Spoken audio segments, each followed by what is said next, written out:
Hello students, welcome to the channel of Farzi concept. आज हम लोग IIT JEE एडवांस 2023 के पेपर 1 केमिस्ट्री सेक्शन के अंदर एक only one option correct question को सॉल्व करने जा रहे हैं। इस क्वेश्चन में सही आंसर के लिए +3 मार्क्स, रॉन्ग आंसर के लिए -1 मार्क्स और अनअटेम्प्टेड क्वेश्चन के लिए 0 मार्क्स अवार्ड किया जाएगा। तो आइए इस क्वेश्चन को हम लोग देखते हैं। इस क्वेश्चन में कह क्या रहा है, देखिए। In the scheme given below, ये स्कीम आपको नीचे दिया हुआ है। In the scheme given below x and y respectively are. तो यहाँ हमें x और y बनता हुआ दिख रहा है। ये x और y फाइंड करना है।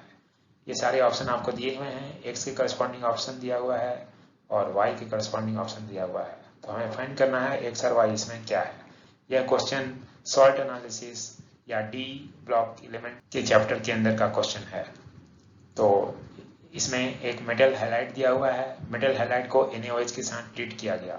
तो यहाँ क्या बना, एक व्हाइट प्रेसिपिटेट बना और फिल्ट्रेट में Y पार्ट आ गया। तो यहाँ जो व्हाइट प्रेसिपिटेट बना होगा, ये हम एज्यूम कर सकते हैं कि मेटल के अंदर जो कटायन है, मेटल का कटायन, और इसमें हैलाइड है, तो कटायन ने क्या दिया होगा, व्हाइट प्रेसिपिटेट फॉर्म किया होगा। तो ये जनरली NaOH के साथ ट्रीट करने पर क्या होना चाहिए, यहाँ हाइड्रोक्साइड बनना चाहिए। ये हम लोग गेस कर सकते हैं। और इस फिल्ट्रेट के अंदर क्या आ जाएगा, हमारा जो हैलाइड था, इस मेटल के अंदर जो हैलाइड पार्ट था, वो पार्ट फिल्ट्रेट के अंदर आ जाना चाहिए। ठीक है। फिर उसके बाद जो आपका व्हाइट प्रेसिपिटेट था, P है, P वाले पार्ट को लिया गया और उसे PbO2 के साथ एसिडिक मीडियम में, acidic medium means aqueous H2SO4 के साथ ट्रीट किया गया है। PbO2 एक ऑक्सीडाइजिंग एजेंट है। PbO2 एक ऑक्सीडाइजिंग एजेंट है। ठीक है। तो यहाँ पर हम लोग एक्सपेक्ट कर सकते हैं कि P का ऑक्सीडेशन हुआ होगा। तो P एक लोअर ऑक्सीजन स्टेट से हायर ऑक्सीजन स्टेट में गया होगा और वो हायर ऑक्सीजन स्टेट एक कलर्ड स्पीसीज इन सॉल्यूशन है। ध्यान दीजिए, यहाँ पर कोई प्रेसिपिटेट नहीं है, यहाँ पर कहा है कलर्ड स्पीसीज इन सॉल्यूशन लिखा है। ठीक है। आइए उसके बाद देखते हैं। और वो जो Q पार्ट है, जो हम लोग कह रहे हैं कि ये एक हैलाइड होना चाहिए, उस हैलाइड को हम लोगों ने MnOOH2, इस फार्मूला को आप एनालाइज करें तो ये देखेंगे कि इस फार्मूला को आप लिख सकते हैं MnO2.H2O। तो इसको आप कहेंगे this is nothing but hydrated manganese dioxide.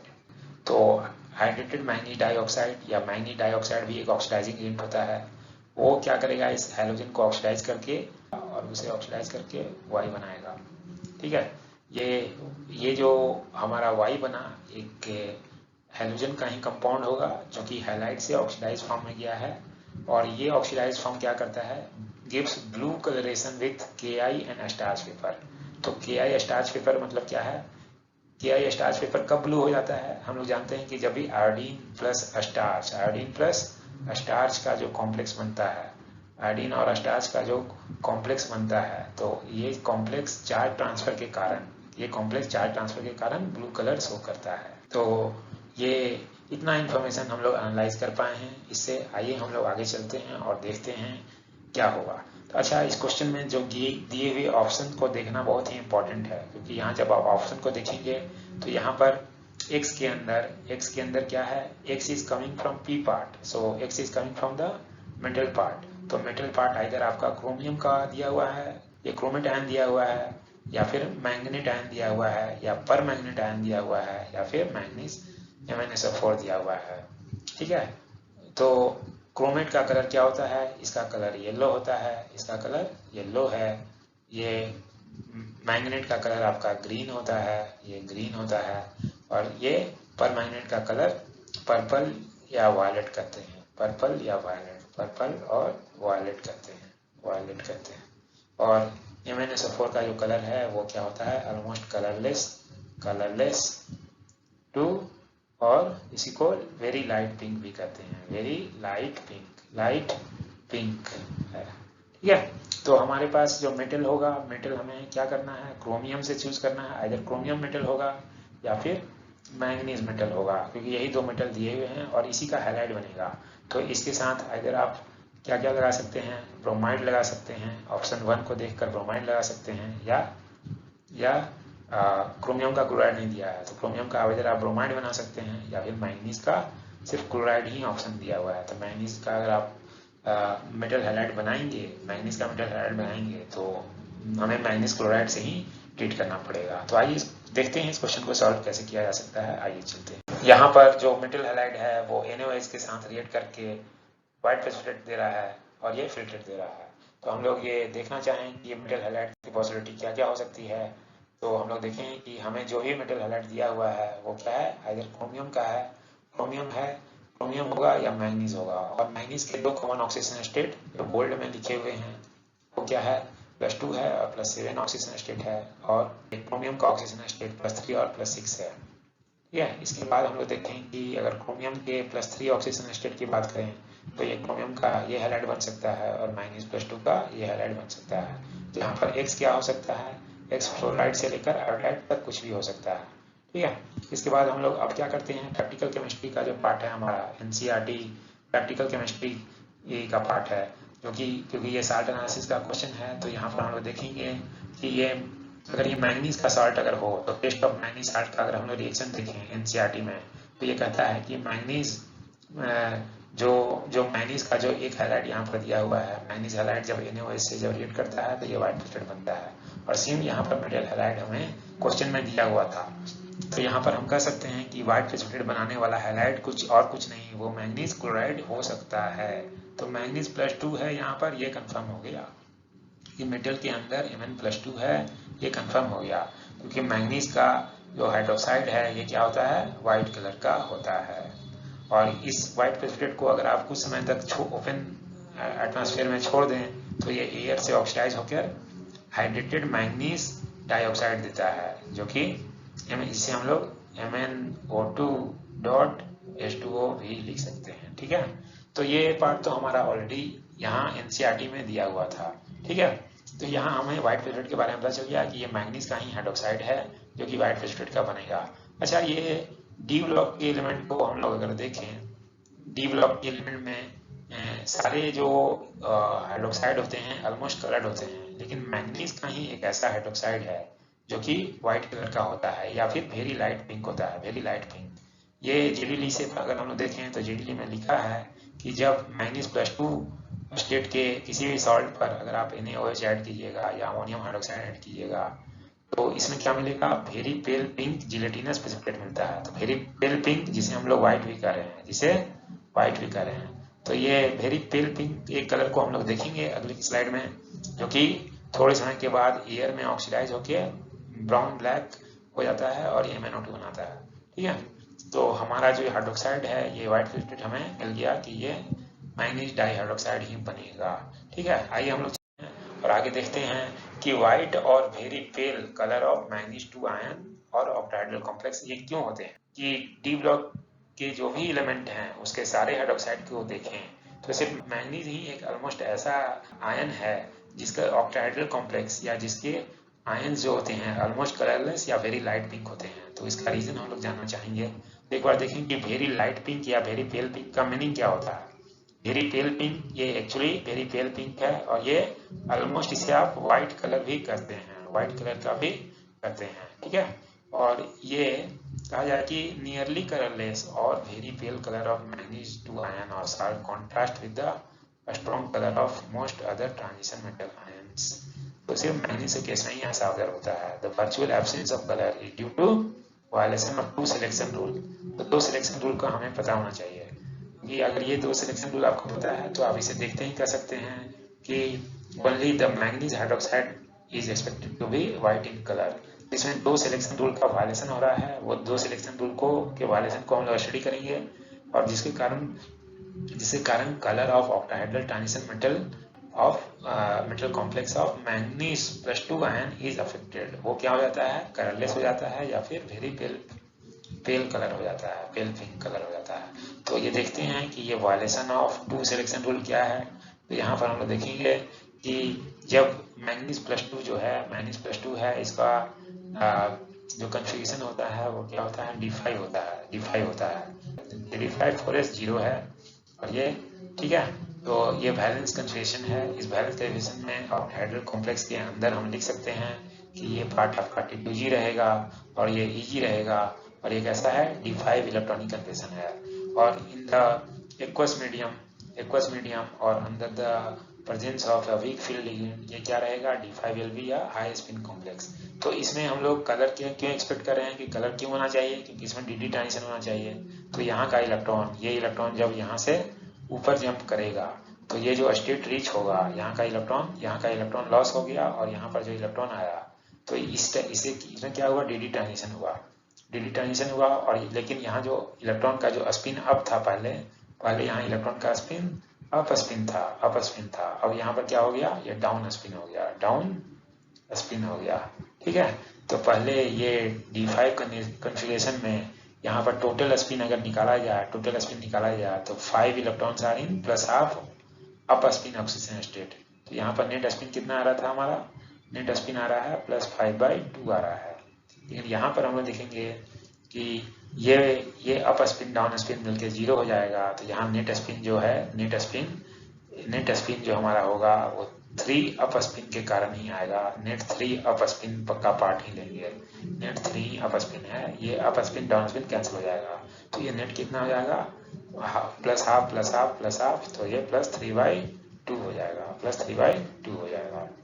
ठीक है, तो ये देखें कि ये दो ट्रांजिशन जो हैं, ये DD ट्रांजिशन और ये स्पिन का जो इन्वर्सन है, ये दोनों ही क्या है, फॉरबिडन क्यों है, क्योंकि ये लापोर्टे सिलेक्शन रूल कहता है कि यहाँ पर change in quantum number L। तो L क्वांटम नंबर क्या है, जब आप DD ट्रांजिशन लेते हैं तो D से D के लिए L का वैल्यू यहाँ 2 है, और जिस ग्राउंड स्टेट से हायर लेवल पर ट्रांजिशन हुआ उसका भी L का वैल्यू 2 है। तो यहाँ हमारा डेल्टा L का वैल्यू कितना आ रहा है, 2 से 2 आ रहा है। 2 - 2 इक्वल टू क्या आ गया, 0 आ गया। इसीलिए ये कहते हैं, ये जो आपका DD ट्रांजिशन होता है वो क्या होता है, लापोर्टे फॉरबिडन होता है, है। और स्पिन सिलेक्शन रूल कहता है कि जब भी ट्रांजिशन होगा तो स्पिन जो पहले था वही स्पिन बाद में होना चाहिए। लेकिन यहाँ हम लोग देखें कि स्पिन कितने से चेंज हो रहा है, S is changing from +5/2 to S equal to +3/2। तो ये स्पिन सिलेक्शन रूल, यहाँ पर डेल्टा S का वैल्यू क्या हो गया, ये -1 आ गया। -1 क्यों आ गया, क्योंकि 3/2 +3/2 -5/2, ये वैल्यू क्या है, -1 है। तो यहाँ पर डेल्टा S का वैल्यू 0 होता है, तो ये स्पिन सिलेक्शन रूल को फॉलो करता है, लेकिन ये स्पिन सिलेक्शन रूल को भी वायलेट कर रहा है। So here both DD transition and spin inversion spin selection rules are violated, violation of both the rules। ये जो लापोर्टे सिलेक्शन रूल होता है, लापोर्टे सिलेक्शन रूल को हम लोग देखेंगे कि लापोर्टे सिलेक्शन रूल कहाँ पर होता है, it is only observed in octahedral complexes, और जहाँ पर भी सेंटर ऑफ सिमेट्री होती है वहाँ पर क्या होता है, DD ट्रांजिशन हमारा फॉरबिडन होता है। DD ट्रांजिशन फॉरबिडन है, ये भी फॉरबिडन है, और स्पिन इन्वर्सन भी फॉरबिडन होता है। ठीक है, तो Laporte selection is only applicable for molecules which have centre of symmetry. So only octahedral complex में ये अप्लाई होता है। लेकिन हम लोग कहते हैं कि इन जनरल बाकी डी कॉम्प्लेक्स जो होते हैं वो तो कलर्ड होते हैं। डी ब्लॉक के जो एलिमेंट होते हैं वो कलर्ड होते हैं, जैसे ये ऑक्टाहेड्रल है तो सारे डी ब्लॉक के एलिमेंट को कलरलेस होना चाहिए था। लेकिन हम कह सकते हैं कि ये जो लापोर्टे सिलेक्शन रूल है ये उतना रिस्ट्रिक्टिव नहीं है। अगर ये फाइब्रोनिक कपलिंग हो जाए, अगर इस मॉलिक्यूल में क्या आ जाए, डिस्टोर्शन आ जाए, जैसे इस बॉन्ड के बाद स्ट्रेचिंग होने लगे, या कोई बॉन्ड कॉन्टैक्ट हो जाए, या इसमें ट्विस्टिंग हो जाए, तो इसे ये लापोर्टे सिलेक्शन रूल जो पहले वायलेटेड था वो अलाउड हो जाता है। लेकिन उससे ज़्यादा यहाँ पर लापोर्टे सिलेक्शन रूल भी वायलेट नहीं हो रहा है और स्पिन सिलेक्शन रूल दोनों ही वायलेट हो रहा है। इसलिए यहाँ पर ये हाईली कलरलेस होता है। जबकि इसी का अगर मैंगनीज का ही +2 का ही अगर कोई टेट्राहेड्रल कॉम्प्लेक्स रहे तो उसमें सेंटर ऑफ सिमेट्री नहीं होती है। सेंटर ऑफ सिमेट्री का मतलब है जितना आप ऊपर जाएंगे उतना ही अपोजिट जाने पर सेम एटम मिलना चाहिए था, लेकिन यहाँ पर कोई भी नो सेंटर ऑफ सिमेट्री। तो उसके कारण क्या होगा, इस पर लापोर्टे सिलेक्शन रूल अप्लाई नहीं होता है। ठीक है, लेकिन ऑक्टाहेड्रल कॉम्प्लेक्स में लापोर्टे सिलेक्शन रूल अप्लाई होगा और इसके कारण ये इसका कलरलेस हो जाता है। ठीक है, आइए हम लोग देखते हैं, जबकि अगर ये क्रोमियम कंपाउंड होता है तो क्रोमियम की केमिस्ट्री क्वाइट कलरफुल है। क्रोमियम का कन्वेंशन क्या होता है, 3D3 होता है, 3D3। और क्रोमियम की केमिस्ट्री को अगर हम देखें तो क्रोमियम का अगर हम लोग रिएक्शन को स्टडी करें तो अगर इसे हम लोग NaOH से रिएक्शन करते हैं तो ये क्रोमियम का हाइड्रोक्साइड बनता है। जो कि grey green to grey blue colour का जिलेटिनस प्रेसिपिटेट होता है। तो यहाँ हमें कलर प्रेसिपिटेट मिलता है। This is not white precipitate, not white. ठीक है, तो क्रोमियम की केमिस्ट्री व्हाइट कलरफुल है, तो कलरफुल है, यहाँ पर हमें कलर प्रेसिपिटेट मिलता है, इसलिए हम कह सकते हैं कि यहाँ क्रोमियम हमारा आंसर, मेटल हैलाइड के अंदर क्रोमियम नहीं रहेगा। और अगले स्टेप में अगर आप इसका ऑक्सीडेशन करेंगे तो ऑक्सीडेशन करने पर ये क्या देता है, ये सारे ऑक्सीडाइजिंग एजेंट का नाम है।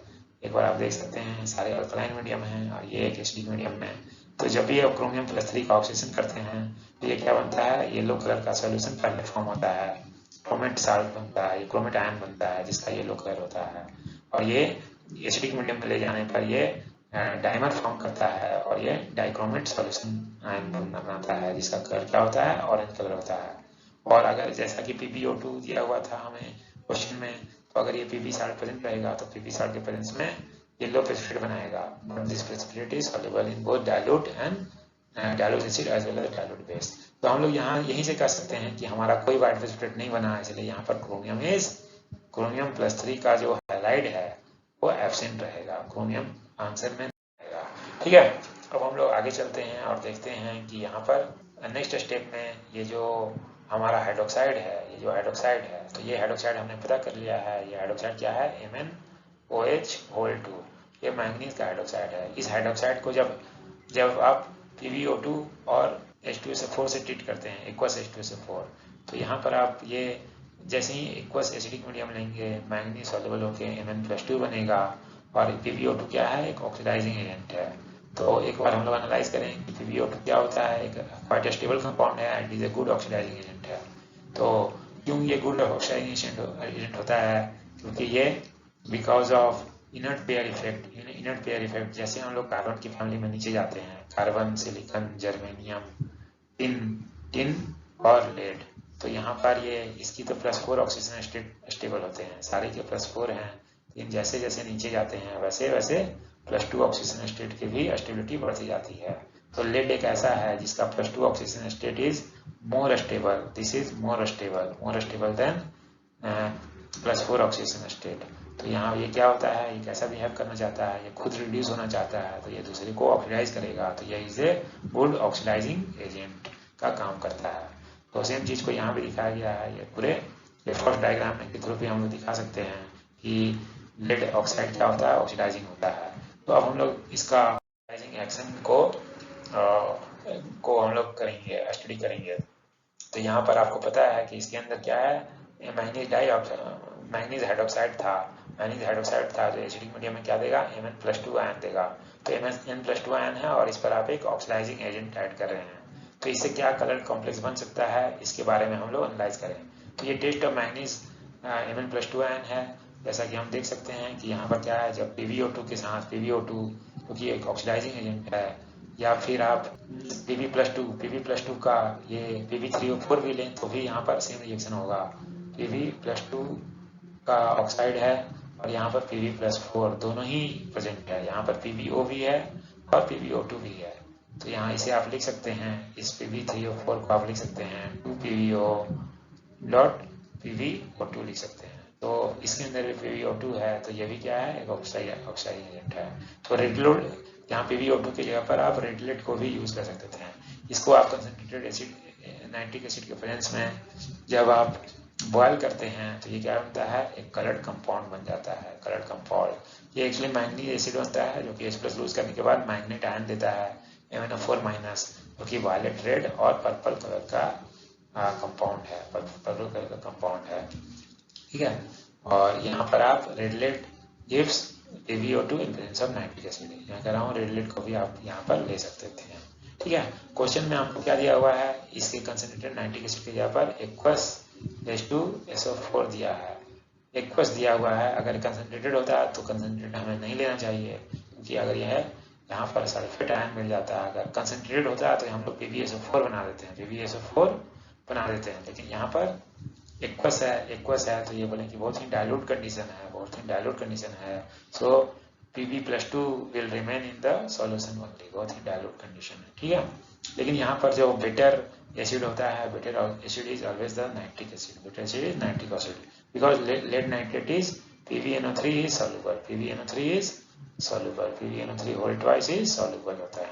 इसलिए यहाँ पर बेटर एसिड क्या होना चाहिए था, बेटर एसिड आपको नाइट्रिक एसिड ही लेना चाहिए था। ठीक है, अदर ऑक्सीडाइजिंग एजेंट भी आप ले सकते हैं, जैसे यहाँ पर सल्फेट के प्रेजेंस में ऑक्सीडाइज कर सकते हैं एसिडिक मीडियम में, या फिर पोटेशियम पर आयोडेट ले सकते हैं, उसके प्रेजेंस में भी ऑक्सीडेशन कर सकते हैं एसिडिक मीडियम में, या सोडियम बिस्मथेट भी बिस्मथाइड भी आप ले सकते हैं एसिडिक मीडियम में। ठीक है, all will give the same violet red और पर्पल कलर और इन ऑल केसेस। तो हम लोग बेसिकली जस्ट ये ऑक्सीडाइज कर रहे हैं। ठीक है, ऑक्सीडाइज कर रहे हैं।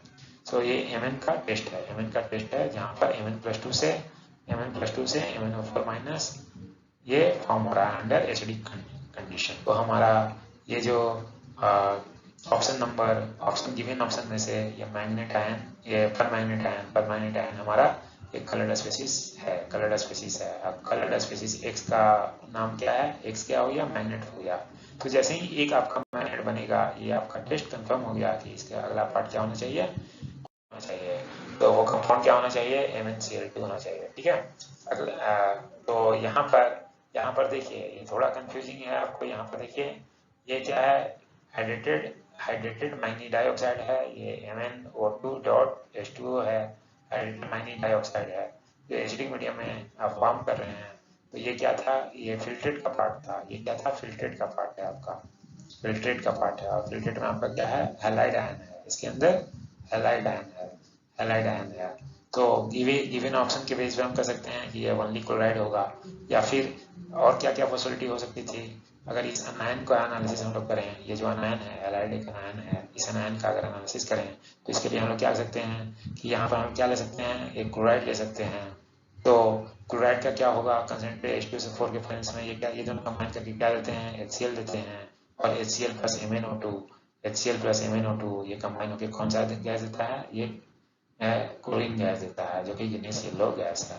और ये क्लोरीन गैस क्या करता है, I- को यहाँ पर ऑक्सीडाइज करके, इस Ki को ऑक्सीडाइज करके, I- है इसके अंदर, Pi के अंदर, इसे ऑक्सीडाइज करके क्लोरीन गैस क्या देता है, आयोडीन दे देता है, और साथ में क्या बनेगा हमारा Cl- बन जाएगा। तो chlorine is a good oxidising agent. ठीक है, तो इसके बीच में अगर रिएक्शन को हम लोग देखें तो HCl बनेगा, ये हैलाइड, ये क्लोराइड आयन और कंसंट्रेटेड H2SO4 मिलकर HCl देगा, और HCl प्लस MnO2 का ये कॉमन रिएक्शन NCERT में दिया हुआ है, जो कि क्लोरीन बनाने में यूज होता है। ठीक है, तो ये क्लोरीन क्या करता है, क्लोरीन आयोडाइड आयन को ऑक्सीडाइज करके आयोडीन बनाता है, और आयोडीन का स्टार्च आयोडीन जैसा कॉम्प्लेक्स बनेगा, तो ये क्या देगा, ये ब्लू कलर शो करता है, इसलिए blue colouration due to starch iodine complex formation. ठीक है, तो हम कह सकते हैं यहाँ पर ये क्लोरीन हो सकता है।